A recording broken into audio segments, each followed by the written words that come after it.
Alors, je m'appelle Karine Grenet, je suis comité de course nationale. Je suis Hélène Lassalmoni, je suis arbitre nationale de voile. Je m'appelle Eva Priol, je suis juge régionale depuis 1 an. Alors, Sybille Rivard, juge nationale.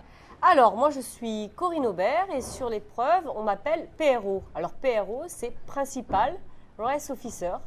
Et le Principal Race Officer, son rôle, c'est de coordonner tous les comités de course qui sont sur l'eau. Qu'est-ce qui me plaît dans la voile? C'est ma passion. Donc l'arbitrage fait partie de cet ensemble voilà, de pouvoir apporter un plus aux jeunes. Venez voir, venez sur des épreuves. Ce que j'aurais à dire à une femme, qu'elle fonce. Tant qu'elle est passionnée, qu'elle peut apporter un plus pour les coureurs, qu'elle le fasse. C'est quand même ma passion, ça a été mon option au CAPES comme je suis professeur d'éducation physique. Donc voilà, c'est pour ça que j'ai gardé ce contact avec la voile et puis l'arbitrage. J'ai été coureuse pendant 5 ans et pour rester en contact avec la compétition, je me suis engagée en tant que jury. J'ai fait une longue pause de 10 ans et je suis revenue à la compétition comme jury.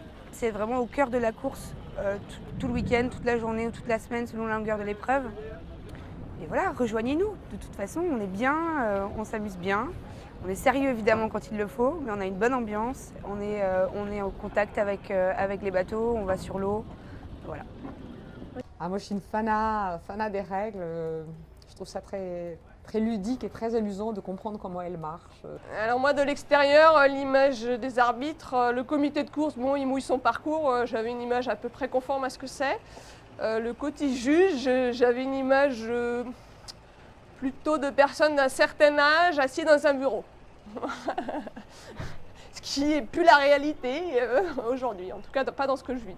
Alors moi, c'est en fait le contact humain. C'est la découverte des gens et de réaliser des belles courses avec une équipe, dans la convivialité et surtout sportivité et le savoir-faire.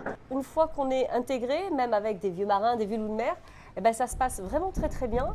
Et du coup, les gens sont sensibles à la féminité et ça se passe très bien.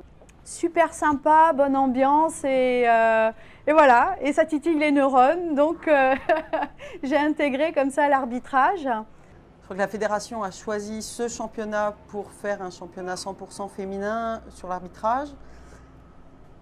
Alors, on peut penser que c'est de la discrimination positive. En fait, je crois que le message, c'était surtout de dire on va leur laisser la place parce qu'elles sont tout à fait capables de le faire et parce que chez les femmes, dans l'arbitrage aujourd'hui, il y a des femmes très compétentes. Mais ce n'est pas toujours facile dans un milieu qui est très masculin depuis toujours, on va dire, qui se féminise, il y a une vraie volonté de le féminiser. Il faut quand même, nous, on n'ose pas toujours. Hein, on a un peu ce complexe encore d'infériorité, de se placer sur des épreuves et tout ça. Donc la fédération a choisi de le faire et elle a bien fait parce qu'on a été compétente. Je crois que là-dessus, il y a eu zéro souci. Et donc le sujet du 100% féminin n'est plus devenu un sujet. C'est-à-dire que c'est en fait les compétences qui ont été mises en valeur et on espère dans l'avenir qu'il n'y aura plus besoin de faire des championnats imposés 100% féminins, mais que ça se fera naturellement. Voilà.